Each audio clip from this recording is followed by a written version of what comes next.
오늘 본문 말씀을 가지고 왕으로 오신 예수님이라는 제목으로 말씀 나누기로 합니다. 오늘밖에 계속 할 수 없을 것 같아서 한 번 더 인사하면 좋겠습니다. 메리 크리스마스! 네. 또 노곤노곤 때 잠도 깨우 메리 크리스마스! 이렇게 좀 크게 이렇게 해주시면 좋겠습니다. 예수님의 나심을 축하드리는 날입니다. 미국은 이제 메리 크리스마스가 아니라 해피 홀리데이라고 인사를 바꿔버렸습니다. 기독교 색채가 진하게 묻어난다는 것인데요. 그래도 우리나라는 여전히 메리 크리스마스로서 예수님의 탄생을 축하할 수 있음에 또한 감사를 드립니다. 또 아침에 이제 따끈따끈한 영상을 하나 보게 되어서 공유하고 싶어서 가지고 왔는데요. SBS 연기대상 일부인데요. 예수님 믿는 사람들의 수상소감 짧게 들어보도록 하겠습니다.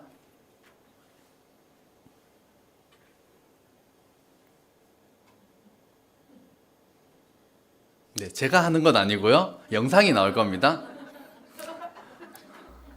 2024 SBS 연기대상 대상.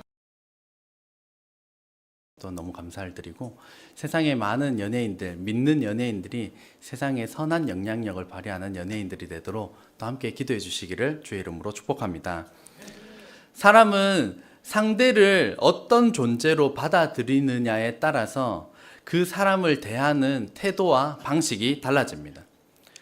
똑같은 잘못을 저질렀더라도 내가 사랑하는 사람이 잘못을 저질렀으면 눈 감아주는 것이지만 내가 싫어하고 미워하는 사람이 똑같은 잘못을 저지르면 욕하고 뭐라고 하는 것이 사람입니다.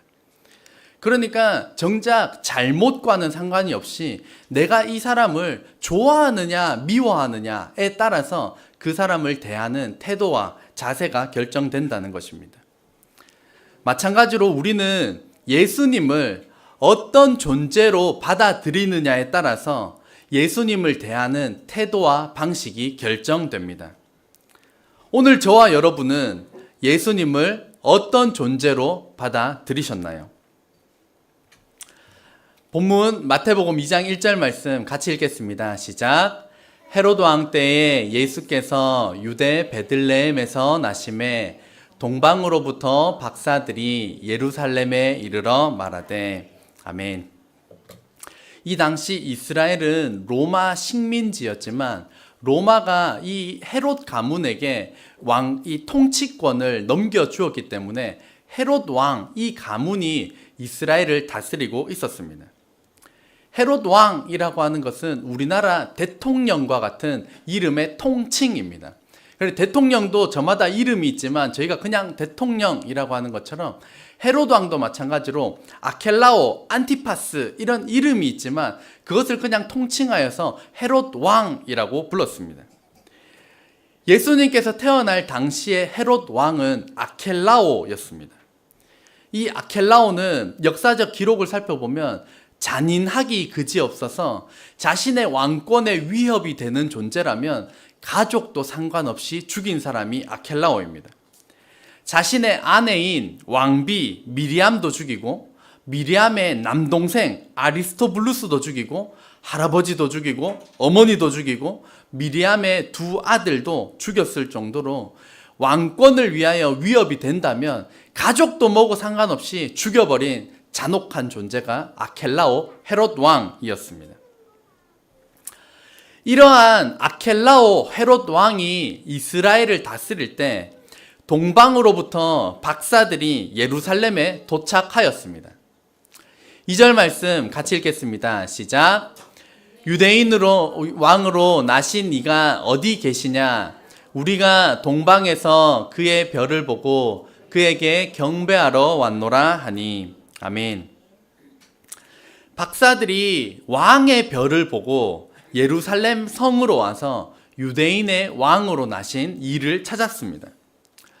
왕의 별은 역사적으로 살펴보면 목성인데요. 태양계 사진을 하나 준비했습니다. 지금 이제 영어로 되어 있긴 한데요. 저희가 태양부터 이게 수금지와 목도천의 명은 이제 가버렸고 수금지와 목도천해잖아요. 그래서 세 번째 여기가 지구입니다. 지구 보이시나요? 눈 크게 뜨고 저희가 살고 있는 지구 한번 보시길 바랍니다.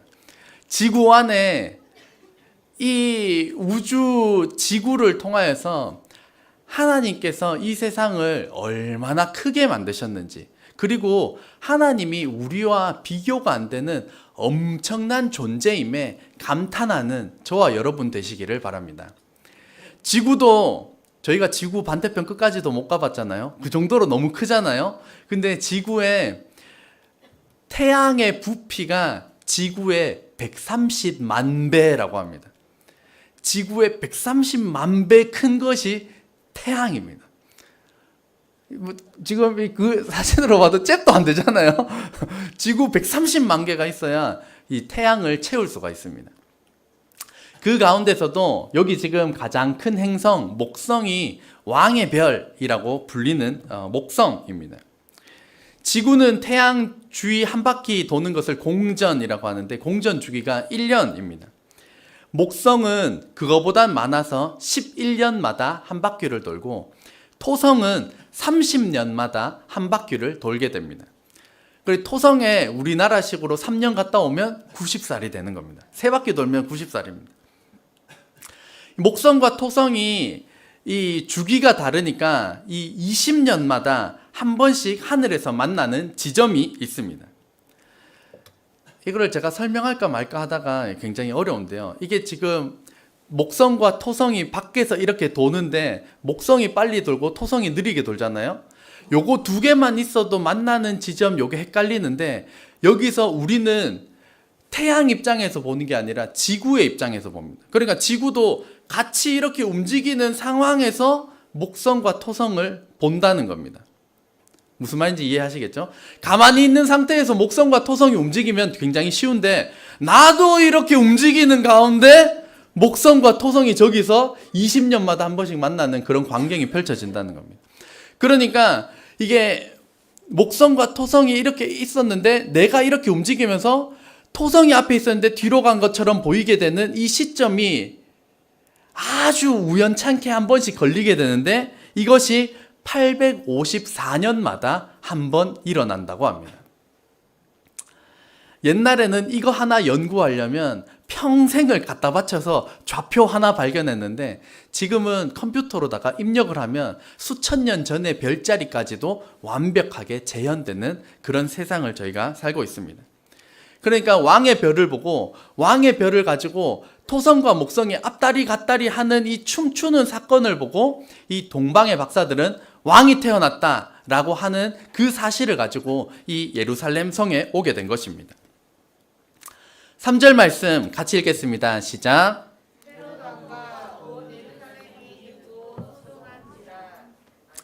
아멘. 아켈라오 헤롯 왕과 온 예루살렘이 듣고 소동하게 됐습니다. 난리가 났습니다. 난리가 났다는 뜻은 이 사람들은 모르고 있었다라는 것입니다. 다 알고 있었으면 아무 문제가 없지만 모르고 있었는데 별을 연구하던 박사들에 의해서 유대인의 왕으로 나신 이가 있다라고 하였기 때문에 난리가 난 것입니다. 아까 말씀드린 것처럼 헤롯 왕 아켈라오는 왕권을 위해서는 가족도 죽이는 인물인데, 자신의 왕을 대체할 유대인이 왕에 났다라고 하니까 아켈라오는 눈이 뒤집어진 것입니다. 그래서 이 왕은 성경을 통해서, 성경에 이 유대인의 왕이 난다고 하는 이 구절, 이 성경이 어디 있느냐 알아보라고 하니까 제사장과 서기관들이 미가서 5장 2절 말씀을 읽어줍니다. 같이 읽겠습니다. 시작. 베들레헴 에브라다야, 너는 유다 족속 중에 작을지라도 이스라엘을 다스릴 자가 내게서 내게로 나올 것이라. 아멘. 말씀을 통해서 그 메시아가 이 동방박사들에 의해서 알게 되었는데, 미가서에 예언된 이 메시아가 이스라엘의 왕이 지금 태어나셨구나 라는 것을 알게 되니까, 헤롯은 조용히 박사들을 불러서 정말로 그 별이 맞는지, 정말로 그 이스라엘, 그 유대인의 왕이 맞는지 물어보고 난 다음에 그들을 보내면서 이렇게 말합니다. 베들레헴으로 보내며 이르되, 가서 아기에 대하여 자세히 알아보고 찾거든 내게도 고하여 나도 가서 그에게 경배하게 하라. 이게 참일까요? 거짓일까요? 거짓입니다. 아켈라오는 눈이 뒤집어졌습니다. 내 왕권을 위해서 내가 아내도 죽이고 자식도 죽였는데 지금 유대인의 왕이 태어났다고? 나에게 알려라. 나도 가서 구하겠다. 이제 이렇게 한 것입니다. 이에 박사들은 왕궁에서 떠나 별을 따라가니까 그러니까 저희가 어릴 때 막 별 하나가 엄청 크게 막 따라오는 그런 광경은 아닌 것입니다. 하늘에 있는 별을 보고 이 박사들이 그 별을 따라가는 것입니다. 누구나 따라갈 수 있었다면 이스라엘과 왕이 소동할 일이 없는데 별자리를 보는 사람들만이 알아볼 수 있는 그런 위치와 별들이었습니다. 그곳에 가니까 아기 예수님께서 태어나셨고, 예수님께서 이 땅 가운데 오실 때는 거창한 호텔에서 태어나신 것이 아니라 여관방조차 없으셔서 마구간에 말밥통에 예수님께서 누워 계셨던 것입니다. 11절 같이 읽겠습니다. 시작. 집에 들어가 아기와 그의 어머니 마리아가 함께 있는 것을 보고 엎드려 아기께 경배하고 보배합을 열어 황금과 유향과 모략을 예물로 드리니라. 아멘. 그래서 이 박사들이 보물을 3가지 가지고 왔기 때문에 세 사람이다 라고 저희가 어릴 때 오해를 많이 했는데요. 몇 명이었는지는 정확히 알 수 없지만 지금도 박사님들은 대단한 학위이고 대단한 사람들인데 당시의 박사들은 지금보다 더 많은 부와 하인들, 부하들을 소유한 사람이었기 때문에 이 예수님께 방문했을 때는 그 거대한 보물들 뿐만이 아니라 엄청난 인파, 부하와 하인들을 데리고 엄청난 행렬이 예수님께 도달하게 되었던 것입니다. 그런 대단한 박사님들이 지금 누구께 경배하고 있습니까? 아기께 경배하고 있습니다. 누구께요? 아기께 경배하고 있습니다. 오늘 이제 저희 교회에 준우라는 아기도 있고 저희 하랑이라고 하는 아기도 있는데요. 혹시 저희 아이에게 엎드려 경배하실 분 계신가요? 저희 아이들은 아무것도 아니라서 뭐 경배할 이유가 되지 않습니다. 이 아이가 장차 어떠한 인물이 될 것이라고 하는 뭐 보장도 없습니다. 그런데 이 박사님들이라고 하는 대단한 사람들이 자신이 성경을 연구하고 자신이 별을 연구하니까 이분이 메시아다라는 그 확신을 가지니까 마구간에 말밥통에 초라한 아기가 누워 있는데 아기를 보고 가서 엎드려 경배하고 모든 예물을 그 아기 예수님께 드렸던 것입니다. 오늘 성경에는 3종류의 인물이 나옵니다. 첫 번째, 예수님을 죽이고자 하는 헤롯 왕 아켈라오가 등장을 합니다. 두 번째, 메시아에 대한 예언을 성경을 통하여서 분명히 알고 있지만 반응하지 않는 제사장과 서기관들이 있습니다. 그리고 세 번째, 자신들이 대단한 박사임에도 불구하고 아기 예수님께 엎드려 경배하는 박사들이 등장합니다. 저와 여러분 1, 2, 3번 중에 몇 번이신가요? 성탄절 선물 안 주나? 그럼 2번. 예수님께 뭘 드리나? 그러면 3번. 저와 여러분 모두가 3번이 되시기를 주의 이름으로 축복합니다. 우리 그리스도인의 신앙 고백은 한번 같이 읽겠습니다. 시작.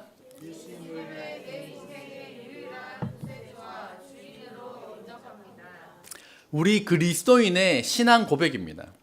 그래서 저희 이제 주지 스님도 오셨지만 저 혼자 뒤에서 갑자기 그런 생각이 들더라고요. 스님도 예수님을 만나야 된다. 뭐 저 혼자 이런 생각이 들었습니다. 교회에 왔으니까 어쨌든 복음의 메시지는 마찬가지입니다. 남녀노소 할 것 없이 스님도 예수님을 만나야 하는 것입니다. 그리스도인의 신앙 고백은 예수님을 내 인생의 유일한 구세주와 주인, 왕으로 영접하는 것, 모셔드리는 것입니다. 예수님을 왕으로 모셨기 때문에 그 왕의 말씀, 왕의 명령에 순종하며 살아가는 것이 그리스도인입니다.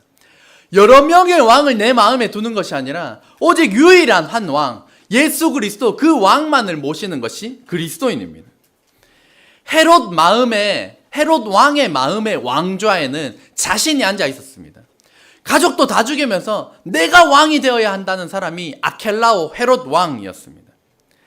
제사장과 서기관의 왕좌는 성경을 잘 알고 있는 교만함이었고, 또 어떻게든 출세를 하기 위하여서 출세에 방해된다면 이 성경 예언도 반응하지 않는, 버릴 수 있는 사람이 서기관, 제사장이었습니다. 저와 여러분 마음의 왕좌에는 누가 앉아 계십니까? 자신이 앉아 계십니까? 예수님이 앉아 계십니까? 아니면 이 세상에서 추구하는 돈, 명예, 성공, 권력이 그 마음의 왕좌에 있습니까? 삶의 기준과 목표가 나에게 초점이 맞춰져 있다면 내 왕좌에는 내가 있는 것입니다. 하지만 내 삶의 목표와 방향이 예수님께 초점이 맞춰져 있다면 예수님을 왕으로 인정하는 삶인 것입니다. 예수님을 내 인생의 유일한 구세주와 주인, 왕으로 영접하는 것. 저는 어릴 때부터 목회자 자녀로 태어나서 살았지만 예수님을 주인으로 왕으로 영접합니다라는 고백을 제가 군대 다녀오고 신학교 4학년 때 비로소 고백하게 되었습니다. 그전에는 예수님을 구세주로 영접을 하고 내가 하고 싶은 대로 살았다면, 예수님을 왕으로 모신 뒤에는 내가 하고 싶은 것이 아니라 왕 대신 예수님의 말씀에 근거하는 삶이 되었다는 것입니다. 저와 여러분도 예수님을 유일한 구세주로만 모시는 것이 아니라 유일한 주인으로, 유일한 왕으로 모셔드리기를 주의 이름으로 축복합니다. 그래서 구세주로만 모시는 삶은 예수님 믿고 내가 천국 티켓 받았으니까 내 맘대로 살겠다, 이거 정말 반쪽짜리입니다. 옛날에 썬데이 크리스찬이라는 말이 있었습니다. 주일에는 크리스천으로 살지만 평일에는 불신자처럼 산다. 과연 이 사람이 그리스도인이라 할 수 있을까요? 과연 주일에만 크리스천으로 사는 사람이 천국에 갈 수 있다라고 확신할 수 있을까요? 구원은 분명히 교회 안에 있습니다. 하지만 더 정확하게 말하면 교회 안에 있는 것이 아니라 교회를 평생 다니더라도 예수님을 구세주와 주인으로 영접하지 않은 교회를 다닌 사람은 천국에 갈 수가 없습니다. 어릴 때부터 죽을 때까지 교회만 다녔다면 천국에 갈 수 없습니다. 하지만 내가 오늘 죽더라도, 오늘 처음 교회에 왔는데 예수님을 유일한 구세주와 주인으로 영접한다면, 그렇게 모셔드린다면 우리는 오늘 죽어도 당장에 천국에 갈 수 있는 인생이 되는 줄로 믿습니다. 그래서 신앙생활은 곧 순종입니다. 한번 따라해 보겠습니다. 신앙생활은 순종입니다. 순종하는 사람이 그리스도인이고, 순종하는 그리스도인이 천국에 갈 수 있고, 순종하는 자녀가 진정한 하나님의 자녀입니다. 결론입니다. 예수님께서는 헤롯 왕 아켈라오에게도 왕이시고, 대제사장과 서기관들에게도 왕이 되시기 위해 오셨고, 동방 박사들에게는 진정한 왕이 되셨습니다. 예수님을 왕으로 모시고 순종함으로써 성탄절에 진정한 주인공 되신 예수님을 섬기는 저와 여러분 되시기를 주의 이름으로 축복합니다. 기도하겠습니다.